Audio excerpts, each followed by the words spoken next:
Welcome back, and let's go ahead and take a look at our current visibility, and we are dealing with a lot of our areas down to a mile or less. Right now on our southern ends of Edina, you can expect to see a quarter-mile of visibility, just like out towards Macon, down towards a quarter-mile of visibility, Brookfield, Kirksville, even in towards the southern portions of Memphis, Keokuk, and Mount Pleasant, a mile of visibility. So give yourself extra time as you're getting up and getting out the door. A dense fog advisory will remain in effect really where you're seeing this diagonal line off towards our southeast. All of these areas underneath that shading there are going to be underneath that dense fog advisory until 10 a.m. this morning. As for our current temperatures, not much has changed through the first half an hour. We are looking at Albia still at 30 degrees, 28 in Ottumwa as well as Kirksville, 29 in Macon and Edina at this hour. So a milder start to the day, and that's going to lead into another above average mild day on tap for the area. So taking a look at those temperatures, we are looking at these temperatures to bump up by a few degrees in towards the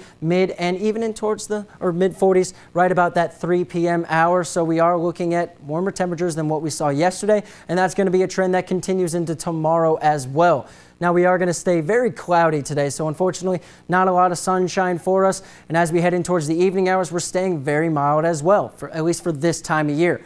35 degrees for your overnight low. The winds a bit on the stronger side. They will be out of the south-southeast in between 10 and 15 miles an hour. Mostly cloudy skies, but a very mild evening for this time of year. Taking a look at our future cast though, this is where we're going to start to bring in that precipitation. We're going to start to prepare for that round of showers, wintry mix, and snow headed away from Wednesday into Thursday. So we have that frontal boundary starting to pick in towards the area right where we see this precipitation forming. That's where a cold front is, and then on the southern side of that, on the backside, there actually is a warm front that will push down out of the area.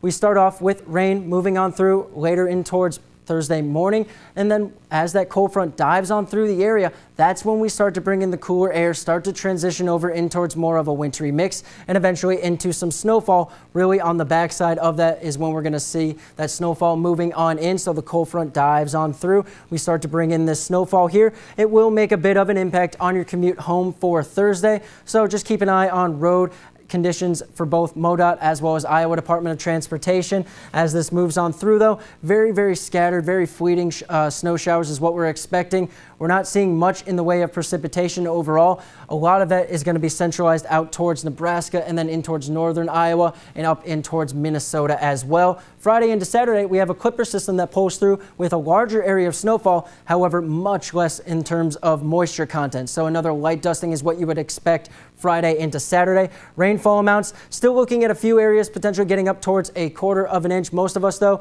a few tenths is what we could see or less. As for snowfall amounts, we are dealing with a little bit of some snow, just a few tenths of an inch, up towards maybe 1/2 of an inch for a few of our areas. And as for your extended forecast, we are going to be dealing with cooler air on the backside and almost a 20-degree drop from Thursday into Friday. Now stick with us. Tech Bites is coming up next.